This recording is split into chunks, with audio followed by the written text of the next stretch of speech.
My face above the water, my feet can't touch the ground, and it feels like I can see the sands on the horizon every time you are not around. Dad, the first stop on this tour is Broadable Park. We're gonna get some history and we're gonna hit a lot of different places you grew up. What do you think about this little tour we're gonna do? Well, it's interesting. We'll see what happens. Okay. William Michael Kurker, how are you doing today? I'm okay. What day were you born? May 12th, 1944. And where were you born? At St. Vincent Hospital, Indianapolis, Indiana. And where are we now? We are at Broadripple Park. And we lived how close to this park? Where'd we live? Well, you grew up about 4 doors from here, 6182 Roslyn, and I grew up at 5618 Haverford, which isn't but probably another mile from here. So what was the park like when you were growing up? When I was growing up, it was nothing like this. I mean, it didn't have all this fancy equipment, didn't have this building over here, didn't have the medical building up front, or this swimming pool. It had an old swimming pool back here that at one time was the largest outdoor swimming pool in the country. They did all kinds of swim meets and all of that kind of stuff. But right before it closed, which I guess we were living on Roslyn, they ended up had the water in the pool. It was huge, and they put dirt in the pool, and then they also put fish in the pool, and people were allowed to come and fish in the pool before they tore it all out. So that was it. That was a bit of information. But way before that, there used to be a amusement park here and a small zoo in the park. So I vaguely remember the zoo. It was along the river over to the west here, and they had some animals, and I guess as a kid I can vaguely remember living on Haverford and hearing lions roar. So.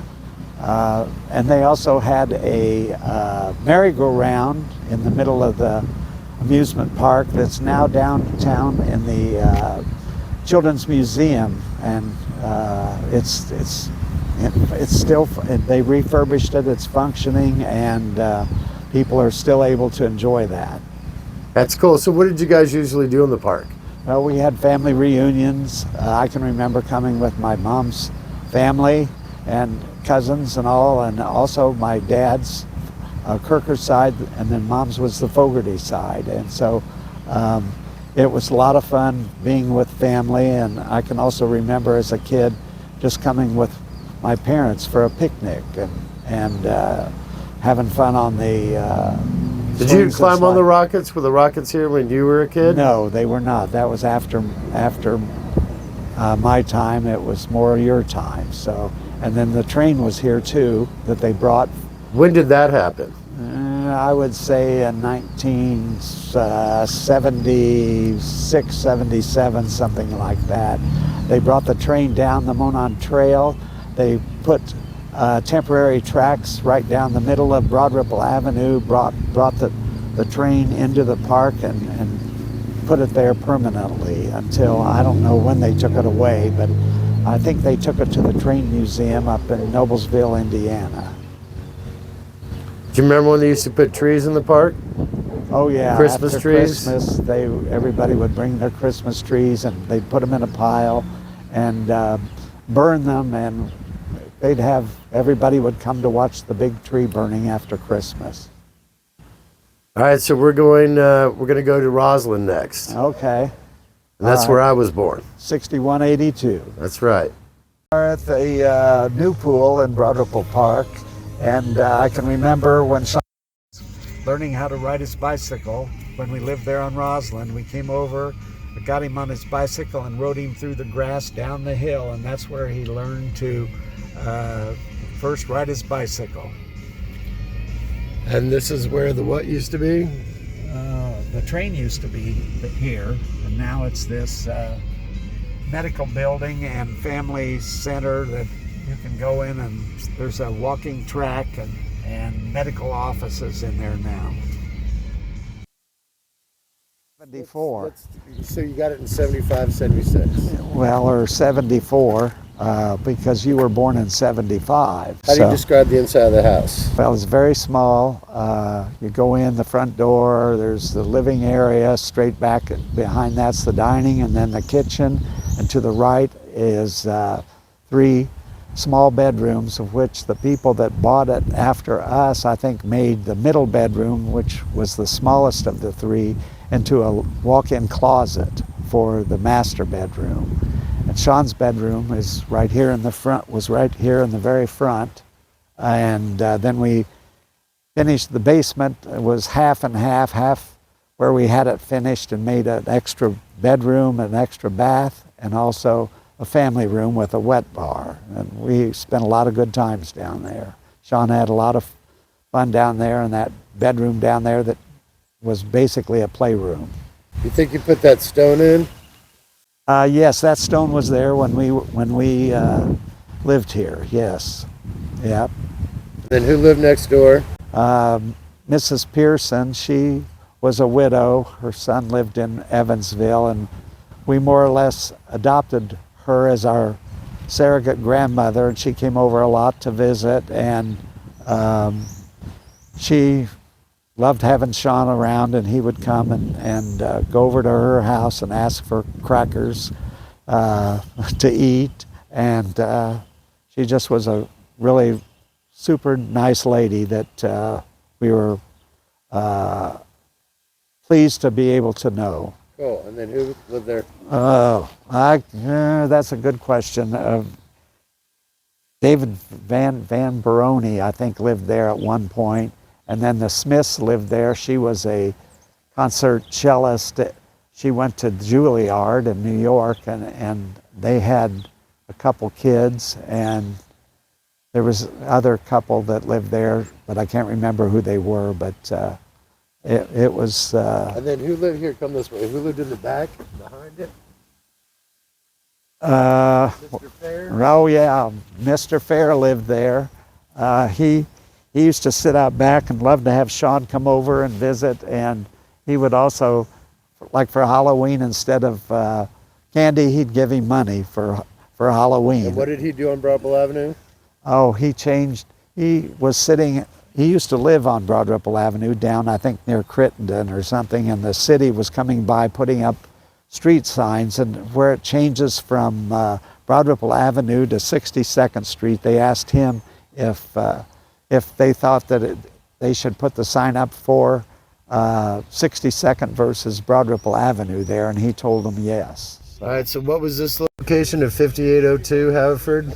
This is where Jean Conrad lived, that I went to grade school with, and she and I would walk home from school a lot together, and I would carry her books, and she had 2 sisters that were twins, and she was my grade school bestie, I guess you'd say, and she eventually, she went to, I don't know where she went to high school, but she must have gone to maybe St. Agnes or whatever, but then she went on and became I'm not sure what order, but she became a nun, so that shows you what kind of effect I had on her. And so that was Jean Conrad. All right. And what's this address? This is 5618 Haverford, where I was born and grew up and lived my whole life until I got married in April of 1969.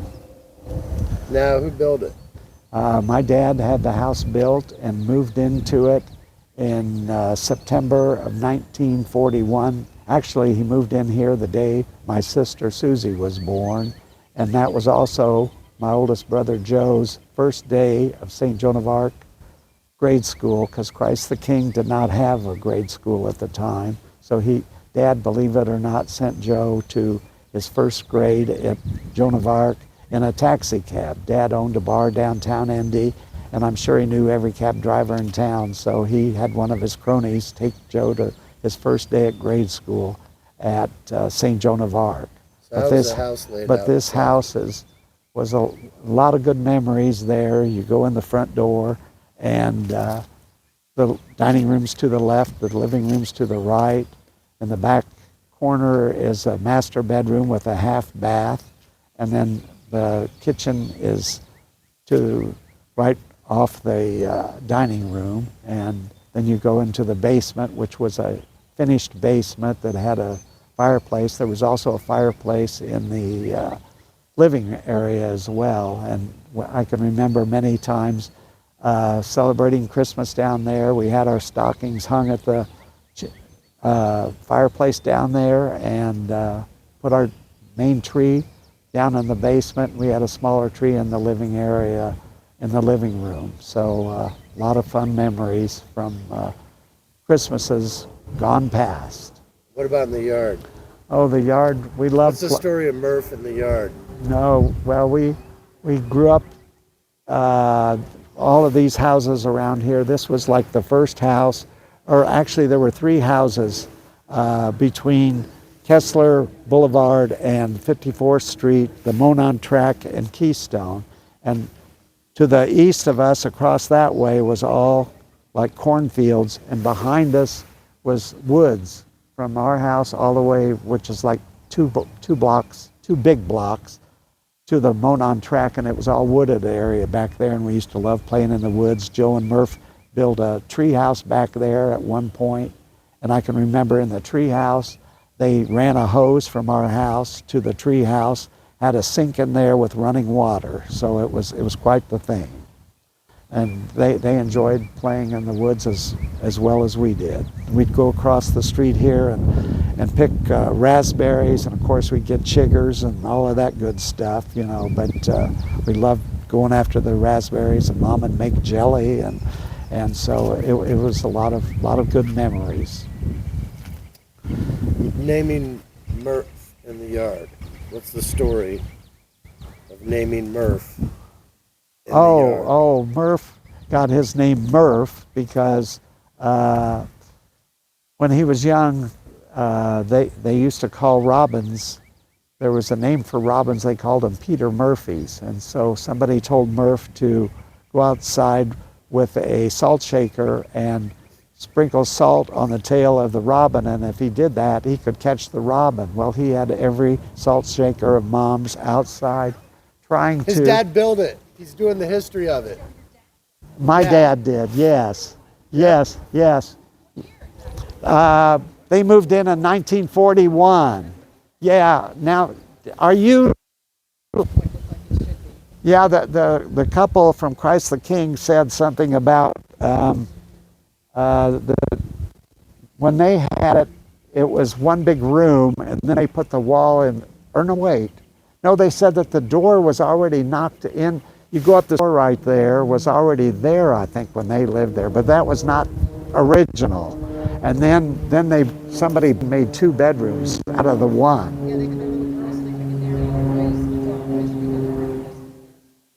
Huh. Well, it's a lot of good memories in this house, let me tell you. Yeah. You said it was like the first one? I'm sorry? The first one on the street? Yeah, I think when Dad had this house built, there were like 3 houses between Kessler, 54th, the Monon Track, and Keystone. In fact, the house down here on the corner, the south, with the stucco, that was I think one of them, and then I forget what other ones were there, but nothing that way. It was all woods, but from here to the Monon Track. Exactly. Yeah, I can remember. He's asking me about the yard and stuff, and a lot more trees, let me tell you. There were tons of elm trees that we had, that my parents had to have cut down because they got that Dutch disease. And we had leaves in the fall up to our yin-yang, you know. And I'm sure you still have quite a few. Yeah. So, no, a lot of fun memories. We're hitting So, a bunch of locations. I'm sorry? Like 13 locations we're hitting. Of his life, my mom, them. Yeah. Yeah, he does this for a profession. He interviews people. Here we are at 5520 Indianola's childhood home. It's now been turned into an Airbnb, and the person that bought it redid it, and in the basement there's a room that has a mural that they had someone paint the mural of David Letterman memorabilia on the wall, and then there's also a string of theater chairs along the wall that they evidently got from the David Letterman Theater in New York City. All right, so wasn't he your paper boy? No, he was my best friend John Godich that lives down the block here, or used to live down the block, his paper boy. I can remember spending the night there at his house, and Letterman would come and collect the money to pay for the newspaper. It was... What about cotillion class? No, I don't remember it. I remember you saying a story when I was a kid that he was in the same dance cotillion classes. No, that was John or Dick Orban that was in the class that I was at, and that Dick was a big heavy-set kid that played football, and he did not enjoy the cotillion, but his parents made him go anyway, so we went, and the teacher would make him have to dance with her and stuff. It was kind of a funny situation. Okay. Now we're going to Keystone Grill. All right. Keystone Deli, actually. Used to be a Target back there, right? Yep. It used to be a Target. So we're at 52nd and Keystone strip malls, and we lived on the east side of Keystone over those trees straight ahead. And here was the Keystone Deli where we would come to eat. How long do you think the Keystone Deli was here? It's been here as long as I can remember. Back in the day, it was another deli that was really good, that had all kinds of real deli food in it, as far as pastrami and all of that kind of stuff. But I can't remember the name of it. All right, we're going in there. All right, so we're at the Keystone Grill, and you got some blueberry pancakes, huh? Right on. What's one of your favorite meals here? Well, they have a pancake that's made from a cinnamon roll that's really, really good, but I didn't feel like I wanted that much to eat, so I just got a couple blueberry pancakes. So we'd come here and we'd go to the athletic club downtown or whatever. Yeah. So how long do you remember it being here? Like, when do you remember start coming here? As long as we lived over on Shorewood Drive, we came here. It used to be, I think it used to be called Weese's Deli before the Keystone Deli, and it was a real deli that had pastrami and corned beef and all that kind of stuff. So yeah, it was really good. And then eventually these people bought it, and it's now called the Keystone Deli. And we moved into Shorewood, which we're going to after this, in '86. Probably close to that. I can't remember the exact year, but yeah, close to that. There used to be a record shop around the corner that was World Records, and you could find anything that ever existed if you didn't have it. Okay, yeah. All right, well, let's dig in. All right. McDonald's, Walgreens, that used to be Nobby's. There's the drive-in. Yeah, and down there was Dairy Queen, where it was a walk-up Dairy Queen. That was my first job, down that way. Might be able to swing by. Shorewood Drive and Lake Maxenhaw Estates. Here we go.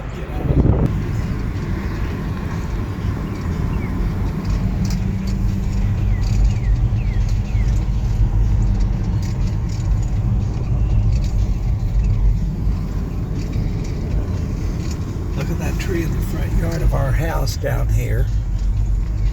We planted that, and it wasn't 5 feet tall when we planted it. Now look how tall it is. Blue spruce, it must be 40 feet tall. We are at 5302 Shorewood Drive. Pulling in.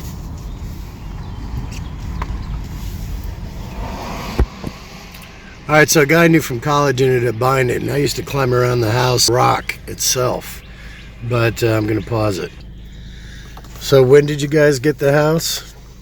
Oh, that's a good question. What was it, around? It was in 86. 86, and it was a fun house to live in, fun neighborhood, really nice. We're having the lake across the street, and up to the north end of the lake is a common area where we had a legal spot that was ours, that we had could have a pier with a, like, you couldn't have a boat any longer. Everybody had their docks up there. We had Right. 28 feet per person. Right. But you couldn't have a motor on a boat any more powerful than 10 horsepower. So it was pretty slow, just for like a pontoon. At one point we had Joe and Helen's small sailboat that we kept down there, and Sean and his friends would get out on the sailboat and do their thing. So it was a lot of fun. So what are some of the changes that you did to the house? Oh, that's a good. Well, we finished the basement, made it a finished basement. It had a living area down there with a wet Lean bar. forward. I want to get a picture within the shot. We had a wet bar with a living area down. We also had a half bath that had a shower down there, and then a small bedroom also that we used for Sean. So it was a fun house to live in, a nice neighborhood. Mine was in the top left corner there. That was my bedroom. Theirs in the top right, and then there was an office behind my bedroom and a guest bedroom behind theirs. And there was a secret compartment in the basement that I eventually showed the new owner and what I had hid back in there, which I won't say that on here. Right. So we had a lot of fun here. We had a dog. It was Buddy, and dog door in the back door so that he could go outside through the dog door and do his thing. And we loved walking around the neighborhood, and the neighbors were so. They were pretty much to themselves, most of them, but we still had a lot of good times. And Kent Baker lived across the street, which was right over there. And we used to run off his dock in the wintertime after the ice thawed. And J.B. Hall lived there, which is connected to Dick Hall, was his uncle. And Tony Karitzis walked Dick Hall around the monument downtown with a shotgun, and it made national news. This was a good house. Did you like having the circle drive? Oh, yeah. We would just pull up to the front door and leave the car there, or else pull it around the corner there and put it in the garage. It was nice, convenient having the circle drive in front. Here I am at 5302 Shorewood Drive.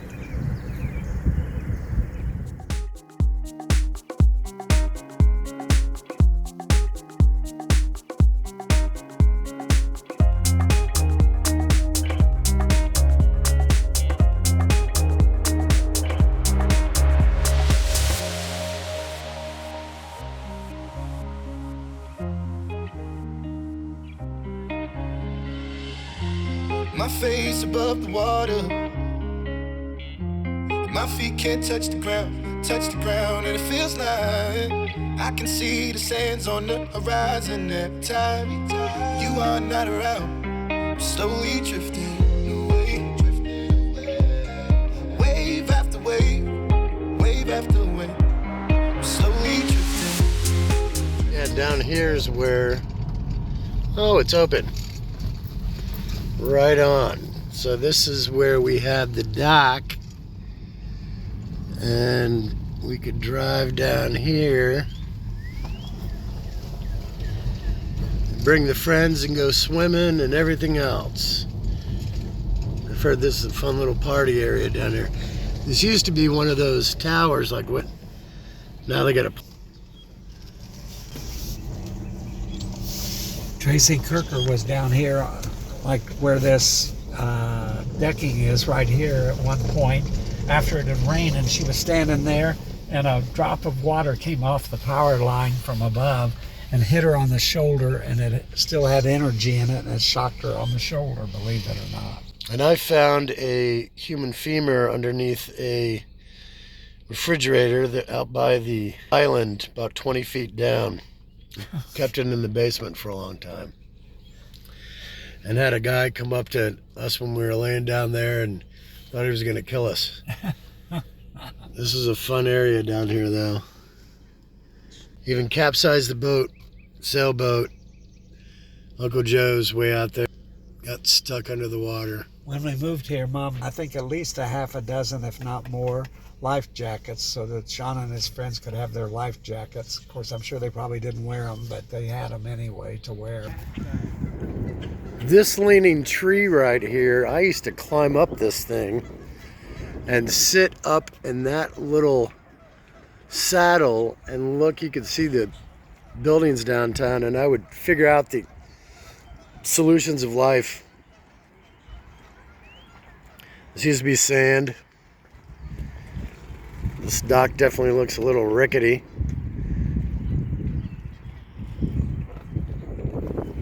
Where this decking is right here is where our spot used to be. Of course, we didn't have the decking there, but that was our legal dock area that we No, had. this was right here. That was the neighbor. Oh, it was? Yeah, it was right next to this tree. Oh, okay. It went straight out that way. Okay. So this was the neighbor, but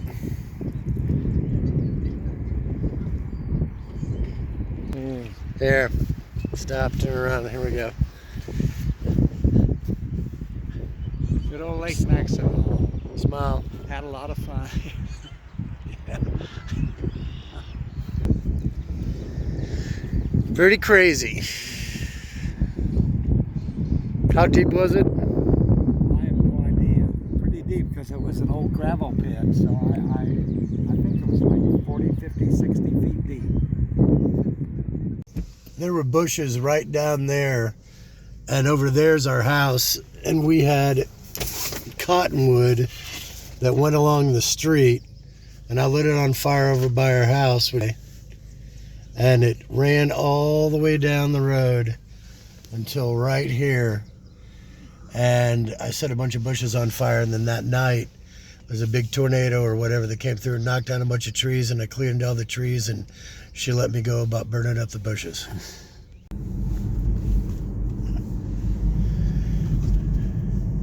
So the lakes on the left were 52nd and Allisonville, and Bill and Sam to go to Pat Flynn's. Pat Flynn's. Yeah, right here. Good restaurant. Then it was bought by Murphy, and now it's Murphy at Flynn's. What'd you like eating there? Oh, they had delicious prime rib that they would have a special. You can have their prime rib. I think they still have. And Jamaican patties, we'd walk down here. Yeah, you and Mark. Love Jamaican patties.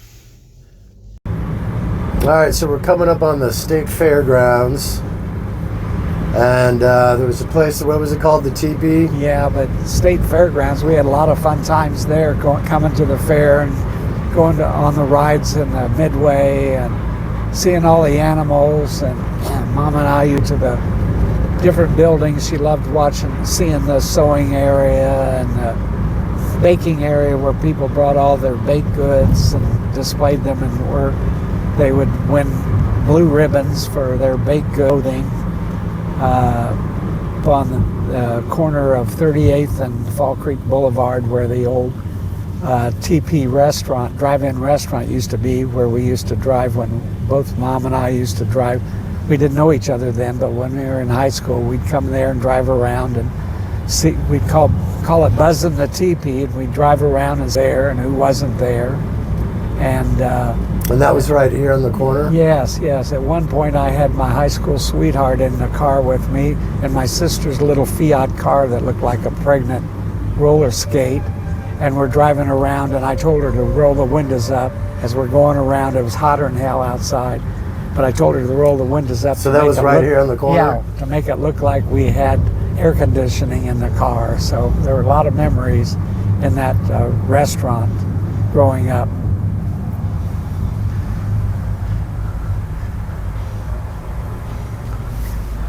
There's the fairgrounds. There's the old Coliseum too. I used to go ice skating there with my mom all the time. Every week on Saturday, you guys would go skating there. How would you describe the fair? The fair was great. I mean, it was one of the bigger state fairs supposedly in the country. They had exhibits of, like I said, all kinds of clothing and other things, but also all the farmers would bring their corn and their tomatoes and all of this to display for the best corn or beans or whatever they grew, to display them in the different, like in the agricultural building. Now, talk about the old, the diner or the old, like, it was kind of like a candy shop and had like a fountain. Hook's Drugs had, I don't know whether it's still there or not. I think it might be. In the main entrance up here on the right, it was called the Hook's Drugs building, and they had a miniature kind of an old-fashioned drugstore there with a soda fountain and buy all the candies and all of that there. It was kind of fun to go in there and see all the old-time candies. All right, so we're at 22nd and Central. And what do you remember about this corner? Nothing other than that building over there on the northeast corner, which I'm not even sure what that was. It must have been It's Masonic Temple, so it probably was back in the day too. Okay, but that building straight ahead, that has only been constructed within the last couple years, because I do not remember that at all. And this building here on the other corner is also new. So. And we're going down to what are we going down to see? 22nd and Talbot. What was Dad's there? bar was there. And back in the day, even when he had the bar there, he had a small shop there. It was called the Pop Shop, that he had men's clothing in. It didn't last very long because it didn't go over very well. So describe the bar, and what was the name? It was called Joe's, and it was just a little neighborhood bar. And the corner was very opened it probably back in the 30s. There was a grocery store there, hardware store, drugstore, flower shop, little cafeteria, kind of a place to eat, and several other small buildings. There was the grocery was, Mom used to love go there and buy her groceries. The butcher shop, the butcher guy knew her and knew how to cut all the lamb up properly for our Syrian dishes, and it was a very small mom and pop kind of a grocery store. The corner up here on the right is where the tavern was. Was this brick building here? No. Yes, the brick building was here, but right up here on the corner where it's the vacant lot where you see the pergola, that's where the bar used to be. On this, right here on the corner, the bar was the second area in, but on the corner it was at one point it was a hardware store. So it was there for many years and provided monies for our family to be able to survive and send my two brothers to college and me to IU. And so what was down here? Over there was the grocery was right around the corner there, but right here on the corner was, I think there was that little cafe kind of a place that you could go and have breakfast and lunch. Across the street over there was Forest, and around the corner past the grocery was a movie theater. Was that the Talbot Street Theater? Yes, it is or was. Yes. Dad used to.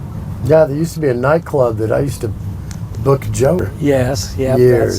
That's it. Yeah, this was the old Every day Dad would bar around a little before 3, I think, and get in the car and drive down Pennsylvania to 14th Street. There was a little grocery store there on 14th and Penn that I would go to when I got out of school and wait for him to come pick me up and take me home from school. So he gave me a ride at school. So what was in that building next to it? That's where the drugstore was. I forget the name of the drugstore, but it was a big, nice drugstore. We used to go down there, and it had a soda fountain and a candy and have lunch there and whatever. It was a nice little drugstore. Memory lane. Yes, this is it. It's the street here. When I worked at the bank, I worked at the branch at 16th and Illinois on Friday nights to get extra money, overtime, and so I would, the people from the branch, after we closed, we'd go to that motel and have a drink, and that was before right here on the right, this building right here is where I used to walk after school, being at Cathedral, and wait for Dad to come pick me up. After he left work, he'd come pick me up and take me home. That on the left is Cathedral Grade School. There's the Cathedral Church, and up here across the street on the left is St. Agnes Academy, where Susie used to go to high school, and then on the right up here is the old Cathedral Gym, and then the Cathedral School is right there where I went, and graduated in 1962. A lot of memories there. We've had reunions and come down to the cathedral for Mass before the reunion, and then we'd come across and have the rest of the reunion in the gym at the school. We just had our 60th in 2022, I guess, was my 60th. So that was a lot of fun coming down, and we had a tour through the high school, and they showed us all around, and a lot of memories from when I was in high school. All those glass blocks that are in the school now weren't there when I was there. They've added those, but now it's called the Catholic Center, and it's where all the offices are now for the Indianapolis Archdiocese offices are there now. On the right there, the building on the right is where the Brothers of the Holy Cross, who taught us there at Cathedral, used to live. That was their living quarters. How many people went there? Oh, I'm not sure, but in my class, I think when I graduated, there were like 180 guys in my class. So you figure times 4, maybe not quite 700 or 800 students. So it was like going to an all-boys school. It was good. I mean, you didn't have to worry about all the girls and what you wore to school every day and all that kind of stuff. We didn't have uniforms, but we had things that we could wear and couldn't wear, as far as collared shirts, and we had to wear, I think, maybe khaki pants or something, and it was just very basic, which was fine because you didn't have to worry about who was wearing what.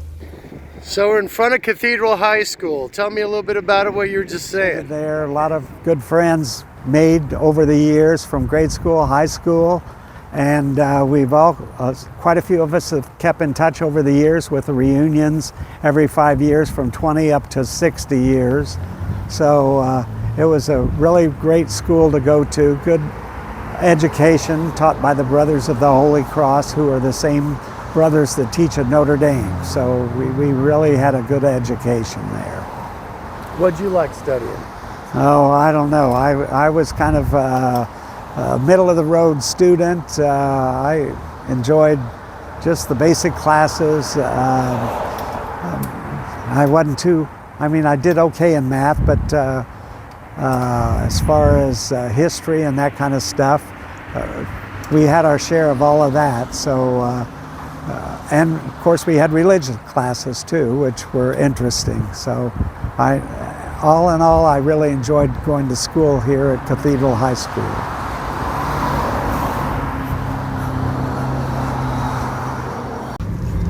What were you saying? Shortridge High School we just passed. Back in the day at Cathedral, we had a cheer that we cheered. Shortridge, Shortridge, Shortridge is it. SH for Shortridge, IT for it. Now we're approaching. So did you ever go up on top of the City View apartments to the pool above? Yes. It used to be called the Summit House, and my aunt and uncle, when it was Mike and Marie Tamer, when it was brand new, I don't know, way close to the top, and we would go up to their apartment, and then sometimes we'd go up on the roof where the swimming pool is and swim at the swimming pool. So had a lot of good memories. On the 4th of July one year, we were looking out their windows and we could see like 3 different fireworks going on at the same time.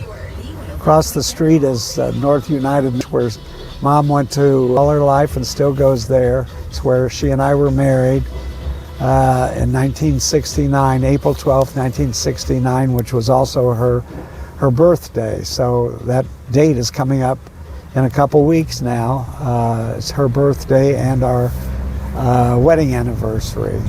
We're going to drive over and try to get in the church. I don't know whether we'll make it or not, whether it's unlocked or not, but we'll see in a few minutes whether we can get in or not.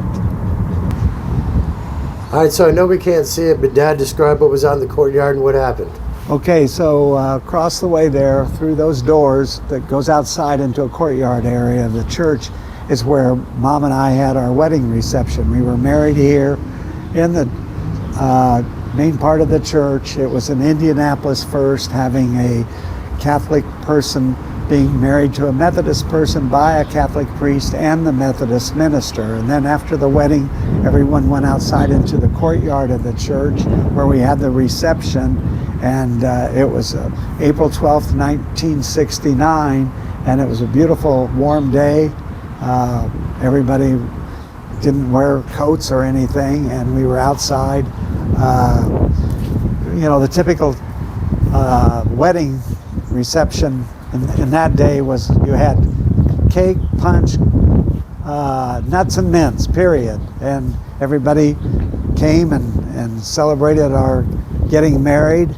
And then after the reception, we went to my parents' home where they had a family party.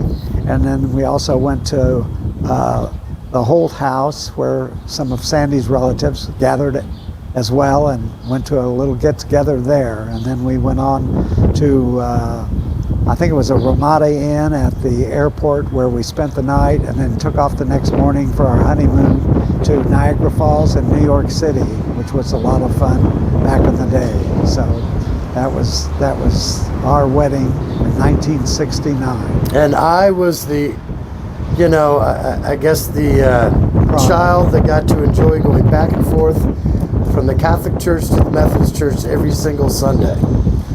So I was here half the time. Yes, yeah. All right, so up here on my right is where I used to play soccer. Baseball. And soccer. Yeah. Yep. It may be Japanese tea to you, but it's soccer to me. That was a bad joke. But yeah, this is when I was like a little, was it? This is Meridian Street Methodist Church. Meridian Street Methodist. Where they... We used to go here all the time, the Illinois Street Emporium.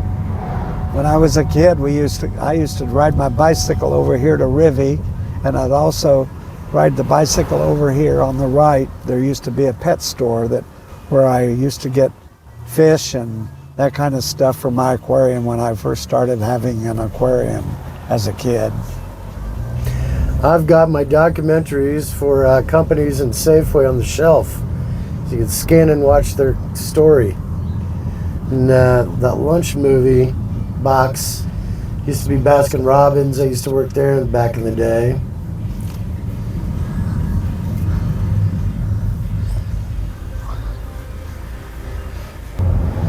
And Riviera Club is right over there. We're heading in. My parents were not charter members, but they were close to being charter members. I remember going there as a child, being probably preschool, swimming here at the Riviera Club. A lot of good memories at that club. Mom and Dad would bring us over here, drop us off. We'd spend the day, swim, and be hanging out with all of our friends, and have lunch. Sometimes we'd even stay, and Dad would come after work and come meet us here, and we'd have a picnic for dinner after he got off work, and spend the evening here as well. A lot of good times. There used this to be big a hill little here, park right here. Yeah, that I used this to play hill. on. This hill is something new to do with the levee and all of that. Now they build all of that up to protect the property from the river. So, but the building looks pretty much the same as it was when I was a kid coming over here, and we'd come and just spend the day and swim and have a really good time. There were tennis courts, and there was a baby pool area and a junior pool area and a diving pit, and we had a lot of good times. Looks like now they're doing more renovation, as far as, I think they're even adding on to the building, as well as making a more area for the actual swimming pool out here as well. They're also, I think, enlarging the indoor pool over here to our left as well.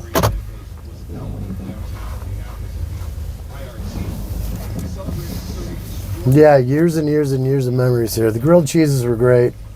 The dunk tank, I tried to do a backflip and dropped 10 feet on my back and sunk to the ground, or the bottom of the tank. Mom was there, but baby pool, kids pool, middle-aged kids pool, new tennis courts back there. Tennis courts back there. And the giant slide that was there forever. Yeah, it's gone. Used to have a paddle wheel underneath the slide that paddled and moved the water around in the pool. So that was, I guess, as far as clarifying the pool and all of that, I guess that aided in that as well. All right, so we're coming up. Put your window down. We're coming up on Broadable Avenue in the Vogue. So give me some stories about how the Vogue was when you were growing up. What you remember about it growing up? When I grew up, we went there like on Saturdays for matinee, and normally you get to see, like, they even started off with a newsreel sometime about the current news, and then you'd see cartoons, and then maybe a main feature of a movie, or maybe two movies. And we did that quite often on Saturday. And I can remember Mom talking about grandmother and Poppy used to come here to the Vogue as well on dates when they were dating, to a movie, and I'm sure they'd probably go out after the movie and have dinner or something. So there it is, the Vogue Theater. Lot of good times. Now it's a nightclub that all kinds of current entertainment comes and does their thing. This is Broad Ripple Avenue, which they've recently redone. All kinds of new lighting along the road. Here we are at the post office on the left. It's been there since I was a kid. And to the right, we're pulling in here, and the back end of the Vogue Theater. Also, to the right of the Vogue Theater there used to be a building. It was a 5 and 10 cent store called G.C. Murphy's, and it was like kind of like what Target is today. It was a store that you could go in and buy all kinds of things and candies and items. And so I knew this guy, Indiana Jones, booked a lot of different events with him, and Joe the percussionist, and passed away a few years ago, but now he's up on the wall. Is he the guy that was the DJ? He was, yes. And that's a whole big building right where the Kroger used to be now. Yeah, our apartments, it's unbelievable, those things. They're 85% sold out already. Good night. It's not even open yet. And that's the back end of the G.C. Murphy dime store. Vogue, when I was a too. kid, you could go in there, and you could even go in that pet store down there where you could buy parakeet birds and turtles and all kinds of stuff. In fact, when I was at Christ the King, we had to write a poem, and my poem went something to the effect as, one day to Murphy's I went shopping, down the stairway I went hopping. There before my feet were parakeets to something or other. I don't remember that part, but that was my poem that I wrote when I was in grade school. Temple where Ed Holt got his 50-year Mason pin, and I've had a lot of fun in there and also booked a lot of entertainment. And there's the big building. Broad Ripple sure has changed since I was a kid. I mean, it used to be just like a wide spot in the road, and now it's all these apartments and shops and restaurants. It's all here. And we got Broad Ripple High School up here. Yeah, that's where David Letterman went back in the day. And my good friend Susie Robinson, who grew up next door to me on Haverford, she went there as well. And my neighbor boyfriends, buddies, Dick and Gilbert Orban went there as well. And here's Elgin Water Care that's on the Holt side of the family, the Hulls. Got that, or had that going since the 50s. Here's Barble High School. I think it's now a junior high. Yeah, middle school, yeah.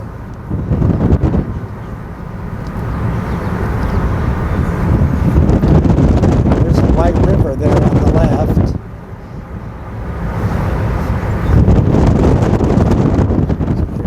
Who did what? Shirley and Ned Lewis, our friends, used to live right straight through here.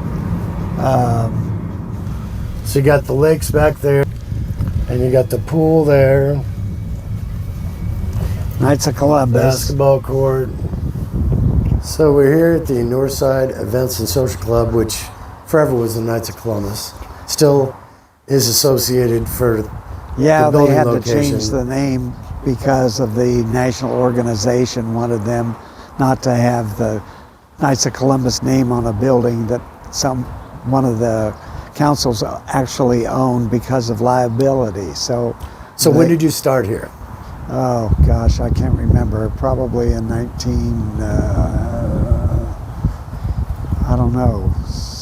in the 70s, I would say. I joined in the 70s and How old were you? I became a member of the board. There's two different boards here, the Realty Board and then the Knights Board, and I was on both boards at different times and made it all the way up to Deputy Grand Knight. When I took that position, they asked me to step up to Grand Knight, and I told them when I took the Deputy Grand Knight position that I would not step up because I didn't want all of that responsibility and Bingo Bill. all the stuff that's involved in being Grand Knight. So yes, Right. and I did volunteer at the bingo for like 20 years. Every Thursday night of the world we were here playing bingo, making money for the council, and it was a lot of fun. All the people that played there, a lot of them were regulars, and we had a lot of fun volunteering, doing the thing, making the money for the club. So it was a lot of time. I didn't realize I was there that long until I quit. And the guy that was running said, "No, I thought it was 15." He said, "No, 20." So whatever. I spent a lot of weeks there doing the bingo.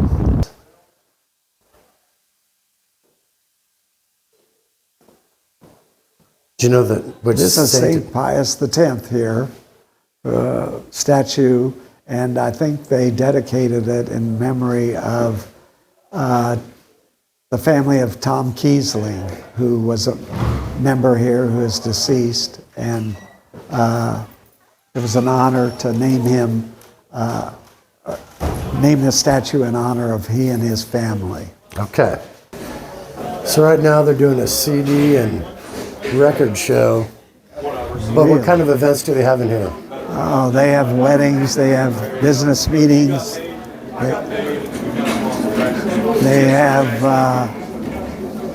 sometimes our council events are here, fundraisers, all kinds of things go on in this auditorium. But they lease out the building for all kinds of different events, and so this is just one of the three main rooms in the building that they do lease out for different events. So here's the bar area, and something I find interesting is that whoever is the bigger winner is higher on the wall. So Star Trojans must be winning over Cathedral at this point. I don't think so. Yeah, I've heard that. There's a back room back there at the pool table. Here's basically banquet room. You got lakes outside.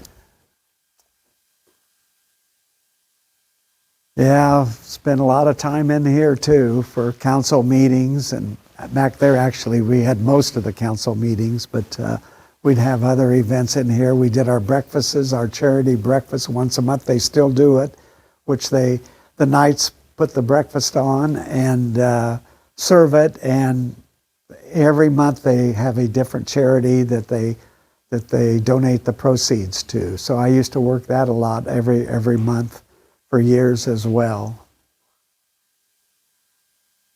When I was a kid, we used to come here back that way to the right end of the water there. There was a building that was called the Anglers before the Knights of Columbus bought it, and we as a family, the Kurker family, would come here for reunions, and actually we would come just as our family and fish over here. They had fishing boats you could rent, and you could go out. There's 3 different lakes. They're actually old gravel pits, but there's this one, there's another one, and then way on down to the end, third one, and the Knights of Columbus still own all of that property. I've told them for years they should build condos on the other side of that. Real money, but they haven't done it. But as a kid, we used to come and play and fish, and there were like sand dunes over there to the right and stuff. So a lot of good times. That little building, you could go in there and buy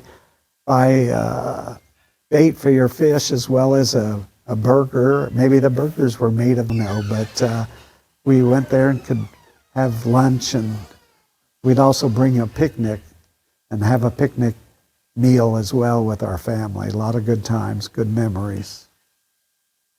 So your photo, where was your photo on the wall? Which position was it? I don't know. It was like one of these. I can't remember, but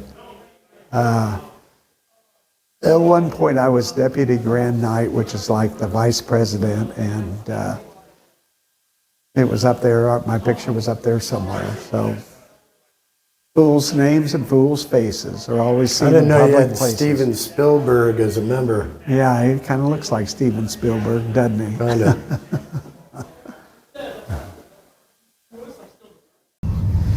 When I moved out of college, I moved into this house, 6101 Newaldo. There's a basement, had the pool table down there. Me and Mike Friedoff lived there.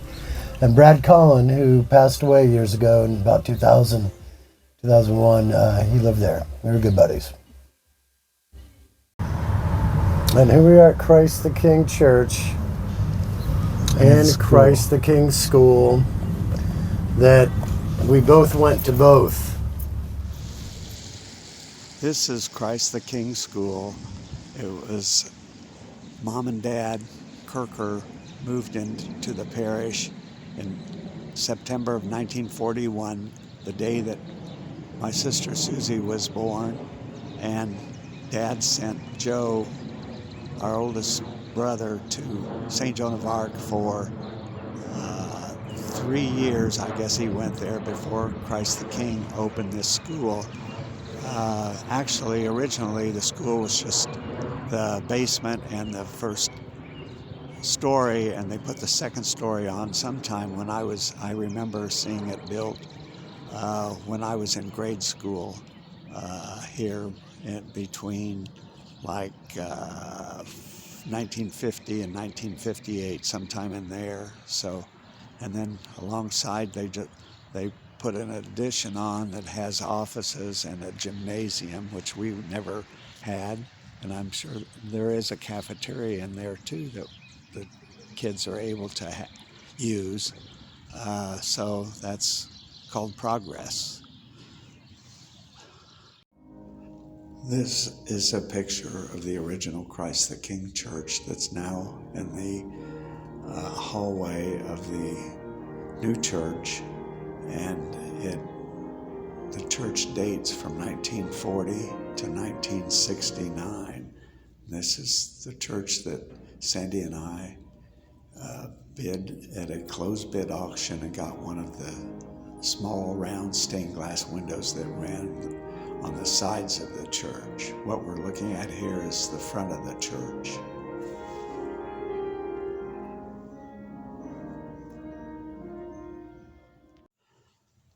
This is one of the original stained glass windows from the old Christ the King church that was torn down in about 1969 or 70.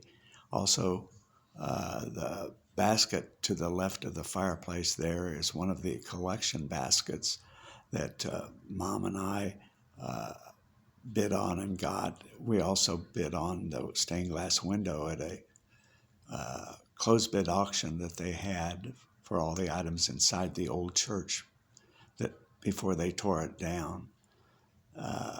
The collection basket was at another fundraiser that somebody came up to me and said, "Here, Bill, you need to bid on this because it's from the old church." And so I did, and we got that basket as well as the stained glass window. Or so. So who are some of the teachers you remember? Oh gosh, all I remember is Sister Mary Mark and Sister Mary Bede, and Sister Assunta was like this 8th grade. And then there were a few lay teachers. I can't remember their names, but there were we had a lot of nuns at the time that taught, as well as a few lay teachers. Do you remember the principal? Oh, who was the principal? I think Sister Assunta was the principal at the time. And did you graduate? Did I graduate? Oh yes. I made it through the 8th grade and went on to Cathedral, then to IU. So that's my story. Well, now let's get the old church. So I was an altar boy at the church, and you've been an usher. Were you an altar boy at the church? No, my friend and I decided we didn't want to do that because we had to learn the Latin, and we decided nope, we weren't going to do that, so we never became altar boys. This is the new church that they built in approximately 1970. Sandy and I were first married then, and that's when they tore the old church down and constructed this facility. At the church, there's a grid behind this church, behind the altar, that's made out of upright wood in a sort of a semicircle pattern behind the altar that Joe Kurker, who was an architect and my oldest brother, he designed that part of the church.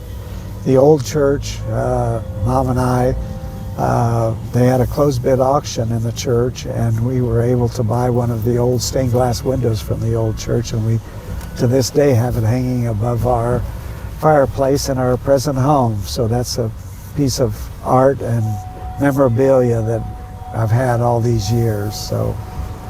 And this was the house for rectory. The priest? That's the rectory where the priests live, and they're now doing renovation on it, so I don't even think they're there at this moment. Over here is Chittard High School on the right as well, where Sean attended. 1993 to 1990, no, excuse me, 1990 through 1993. Yeah, I got out of Christ the King in 8th grade. We actually put our homecoming float on the roof. We transported the entire class the night before last day, and we cemented a toilet to the center of the parking lot because it was shitard. Yeah, that was part of it.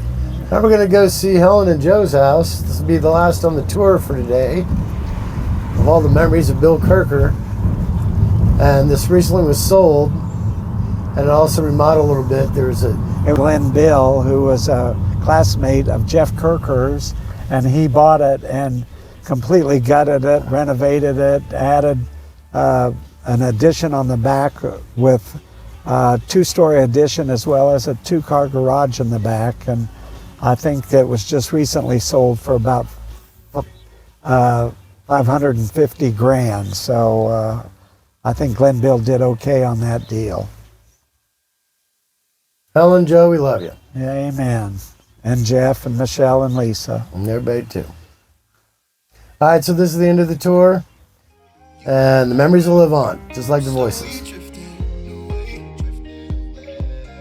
Wave after wave, wave after wave, slowly drifting.